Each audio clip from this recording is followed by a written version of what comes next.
First year आपके biology के chapter number 11 का लेक्चर नंबर 24 है और टॉपिक आपका जो चल रहा है टॉपिक वो है एरोबिक रेस्पिरेशन। जो एरोबिक रेस्पिरेशन है उसमें टोटल 4 स्टेप हैं। जो पहला स्टेप था ग्लाइकोलाइसिस था, वो आपने पढ़ लिया है।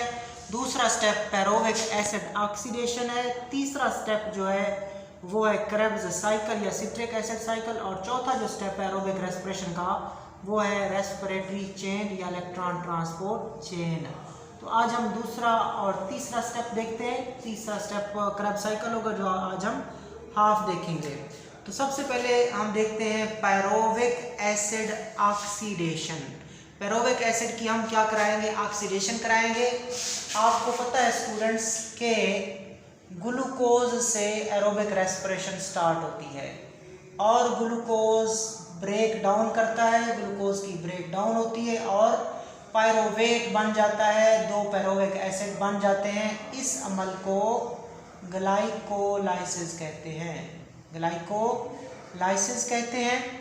और उसके बाद अब हमने यहाँ से शुरू करना है और यहाँ से यहाँ तक देखना है और इस अमल को हम कहते हैं पैरोविक एसिड ऑक्सीडेशन या ऑक्सीडेशन ऑफ पैरोवेट। कि पैरोवेट की क्या करनी है? आपने ऑक्सीडेशन करनी है। पैरोवेट से आपने हाइड्रोजन रिमूव कर देनी है। Loss of hydrogen is called oxidation. और कौन रिमूव करेगा? NAD पैरोवेट से हाइड्रोजन रिमूव करेगा और वो किस में कन्वर्ट हो जाएगा? NADH प्लस हाइड्रोजन आयन में कन्वर्ट हो जाएगा। तो आपने टॉपिक पढ़ना है pyruvic acid oxidation, oxidation of पैरोवेट। होगा क्या? पैरोवेट में 3 कार्बन होती हैं, याद रखिएगा। ग्लूकोज में कितनी कार्बन होती हैं? 6 कार्बन होती हैं। पैरोवेट में 3 कार्बन होती हैं। पैरोवेट की 1 कार्बन निकल जाएगी तो बाकी कितनी कार्बन रह जाएंगी? 2। इसके अलावा पैरोवेट के एक तो डी कार्बोक्सिलेशन होगी, उसके बाद इसके अंदर एक कोएंजाइम दाखिल होगा, ASH, ये कोएंजाइम इसके अंदर दाखिल होगा। उसके बाद ये कन्वर्ट हो जाएगा पैरोवेट किस में? एसिटाइल कोए में कन्वर्ट हो जाएगा। एसिटाइल कोए में कन्वर्ट हो जाएगा। एसिटाइल कोए में 2 कार्बन होती है, याद रखिएगा। एसिटाइल कोए में कितनी कार्बन होती है? 2 कार्बन होती हैं। पैरोविक एसिड में कितनी कार्बन होती है? 3 कार्बन। 1 कार्बन पैरोविक एसिड की निकल जाती है और साथ कोएंजाइम ASH ऐड होता है, जिसके नतीजे में क्या बन जाता है? एसिटाइल कोए बन जाता है, जिसका फार्मूला है CH3COOH। ये किसका फार्मूला है? एसिटाइल कोए का फार्मूला है। और यहाँ से यहाँ तक ये जो प्रोसेस हुआ है इसको कहते हैं ऑक्सीडेशन ऑफ पैरोवेट या पैरोविक एसिड ऑक्सीडेशन। इधर से भी देख लें, the cycle begins when 2 carbon. ये अब डार्क रिएक्शन शुरू हो रहा है, आई एम सॉरी, ये अब क्रेब्स साइकिल शुरू हो रहा है। ये जो पॉइंट्स लिखे हुए ये क्रेब्स साइकिल के हैं, ये सिट्रिक एसिड साइकिल के हैं। तो इनको बाद में देखते हैं, हम पहले यहाँ से यहाँ तक देख लेते हैं क्या है ये। Pyruvic acid which is also called pyruvate, pyruvic acid which is also called pyruvate, this is the end product of glycolysis, does not enter the Krebs cycle directly. याद रखिएगा, पैरोविक एसिड या पैरोवेट जो कि ग्लाइकोलाइसिस का and product है, ये Krebs cycle में directly enter नहीं होगा। तो फिर कैसे एंटर होगा? The pyruvate which is 3 carbon molecule is first changed into 2 carbon acetic acid molecule. तो आपने क्या देखा? आपने कहा पैरोविक एसिड या पैरोवेट जो कि एंड प्रोडक्ट है ग्लाइकोलाइसिस का, ये डायरेक्ट क्रेब्स साइकिल में दाखिल नहीं होगा। तो फिर ये पैरोवेट जो 3 कार्बन का मॉलिक्यूल है, ये सबसे पहले 2 कार्बन वाले कंपाउंड में कन्वर्ट होगा। उस 2 कार्बन वाले कंपाउंड का नाम एसिटिक एसिड मॉलिक्यूल होगा। 1 carbon is released as CO2। 1 carbon release हो जाती है किसकी शक्ल में? कार्बन डाइऑक्साइड की शक्ल में। इसको कहते हैं डी कार्बोक्सिलेशन। अगर किसी चीज़ से कार्बन निकले, कार्बन डाइऑक्साइड निकले तो उसको कहते हैं decarboxylation. So 1 carbon is released as carbon dioxide. 1 carbon release हो जाती है किस शक्ल में? कार्बन डाइऑक्साइड की शक्ल में। And release of carbon dioxide और release of carbon is called decarboxylation. Acetic acid on entering the mitochondria unites with coenzyme A। जैसे ही एसिटिक एसिड माइटोकॉन्ड्रिया में दाखिल होता है, ये कोएंजाइम A से मिलता है कोएंजाइम ए से मिलता है to form acetyl CoA। Acetyl CoA को आप एक्टिव एसीटेट भी कह सकते हो, जिसके अंदर कितनी कार्बन होती हैं, 2 कार्बन होती हैं। और एसिटिक एसिड के अंदर भी कितनी कार्बन होती हैं, 2 कार्बन होती हैं, CH3COOH acetic acid. In addition more hydrogen atoms are transfer to NAD, और NAD को हाइड्रोजन एटम क्या किए जाते हैं, ट्रांसफर किए जाते हैं, जिसके नतीजे में वो किस में कन्वर्ट हो जाता है, NADH में, और हाइड्रोजन आयन में कन्वर्ट हो जाता है। ये है पेरोविक एसिड की ऑक्सीडेशन। और ये आपका शॉर्ट क्वेश्चन बनेगा कि what is pyruvic acid oxidation. आपने कहना है कि pyruvic acid the pyruvate which is the end product of glycolysis does not enter the Krebs cycle directly. The pyruvate, which is 3 carbon molecule, is first changed or converted into 2 carbon compound called acetic acid molecule. 1 carbon is released as CO2, which is called decarboxylation.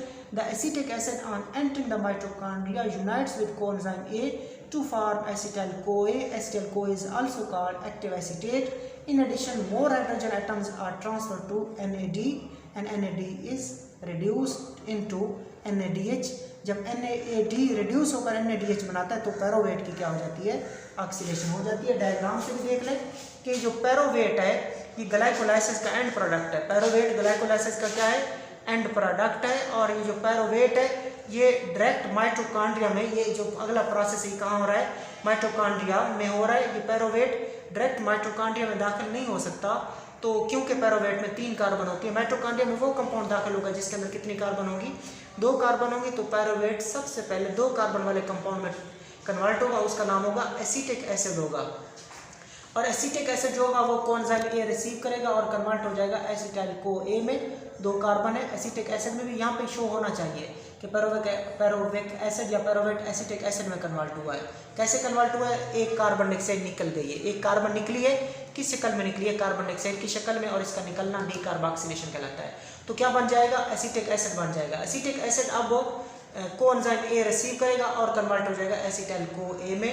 Acetyl CoA को active acetate भी बोलते हैं। जब ये सारा काम हो रहा था तो पेरोवेट से हाइड्रोजन आयंस क्या थे, निकल कर किधर जा रहे थे, ट्रांसफर हो रहे थे NAD को, और NADH रिड्यूस हो रहा था और पेरोविक एसिड क्या हो रहा था, हाइड्रोजन रिमूव कर रहा था, तो ऑक्सीडाइज हो रहा था। तो ये आपने देखा पेरोविक एसिड ऑक्सीडेशन का अमल।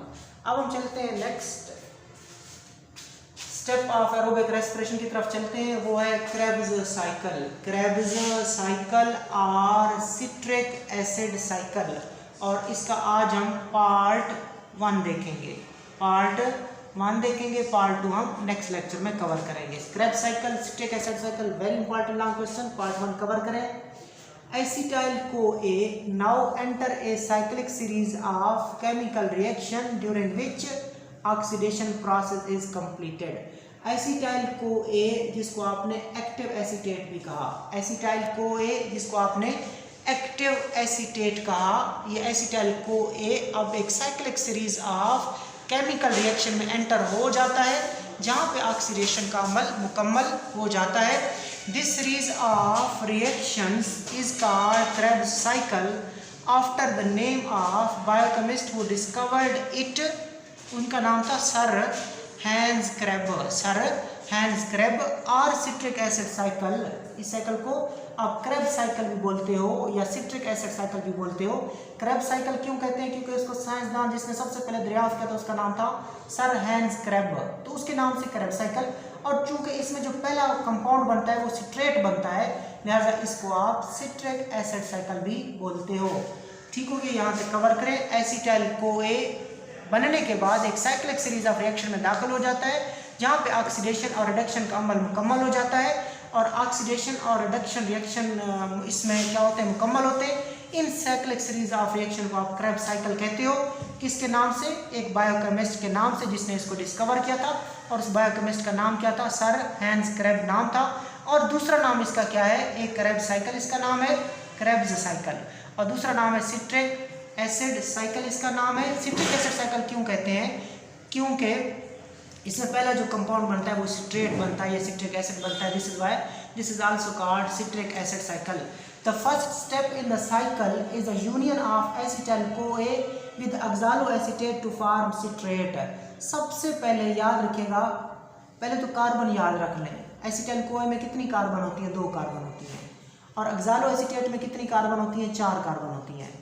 सबसे पहले एसिटाइल CoA जिसमें 2 कार्बन है वो किसके साथ मिलेगा, ऑक्सालो एसीटेट के साथ मिलेगा, जिसमें कितनी कार्बन है, 4 कार्बन है। और सबसे पहले 6 कार्बन वाला कंपाउंड बनेगा, उस 6 कार्बन वाले कंपाउंड का नाम सिट्रेट है। चूंकि यहाँ सबसे पहले सिट्रेट बनता है इसलिए इसको सिट्रिक एसिड साइकिल भी बोलते हैं। डायग्राम से देखें, क्रेब्स साइकिल शुरू हो रहा है और क्रेब्स साइकिल में सबसे पहले ऑक्सालो एसीटेट जिसमें कितनी कार्बन है, 4 कार्बन है, वो एसिटाइल CoA जिसके अंदर 2 कार्बन है, ये दोनों आपस में मिलते हैं। सबसे पहले ऑक्सालो एसीटेट जिसके अंदर 4 कार्बन है, ये किसके साथ कंबाइन होता है, एसिटाइल CoA के साथ कंबाइन होता है जिसके अंदर 2 कार्बन होती हैं। सो 2 कार्बन और 4 कार्बन मिलके कितनी कार्बन हो जाएंगी, 6 कार्बन हो जाएंगी। और पहला जो कंपाउंड बनेगा, प्रोडक्ट बनेगा, वो क्या होगा, सिट्रेट होगा। ठीक हो गया।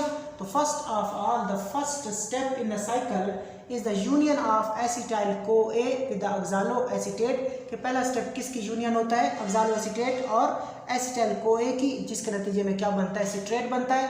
यहाँ पे पानी का मॉलिक्यूल भी एंटर होता है और कोएंजाइम A यहाँ से रिलीज हो जाता है। जो यहाँ पे कोएंजाइम A एंटर हुआ था, अब यहाँ पे वो कोएंजाइम क्या हो चुका है, रिलीज हो चुका है। पानी का मॉलिक्यूल क्या हुआ है, एंटर हुआ है और क्या बना है, सिट्रेट। चूंकि पहले सिट्रेट बनता है लिहाजा क्रेब्स साइकिल को आप सिट्रिक एसिड साइकिल भी बोलते हो। In this process, a molecule of coenzyme A is regenerated and 1 molecule of water is used. इस अमल में CoA एक एंजाइम है, कोएंजाइम A, इस अमल में एक कोएंजाइम जिसका नाम कोएंजाइम A है वो रीजनरेट होता है या रिमूव होता है और एक पानी का मॉलिक्यूल क्या होता है, ऐड होता है। ये देख ले कि इस अमल में कोएंजाइम A क्या हो जाता है, रीजनरेट होता है, रिमूव्ड होता है और पानी का मॉलिक्यूल क्या होता है, ऐड होता है।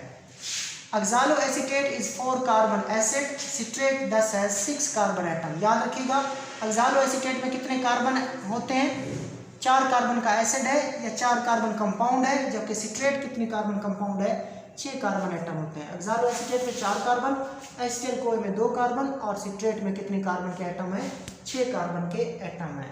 तो ये आपका क्रेब्स साइकिल आपने इसका पार्ट 1 देखा है। ये भी थोड़ी सी लाइंस देख ले कि the cycle begins when a 2 carbon unit from acetyl CoA react with a 4 carbon molecule oxaloacetate to produce citrate.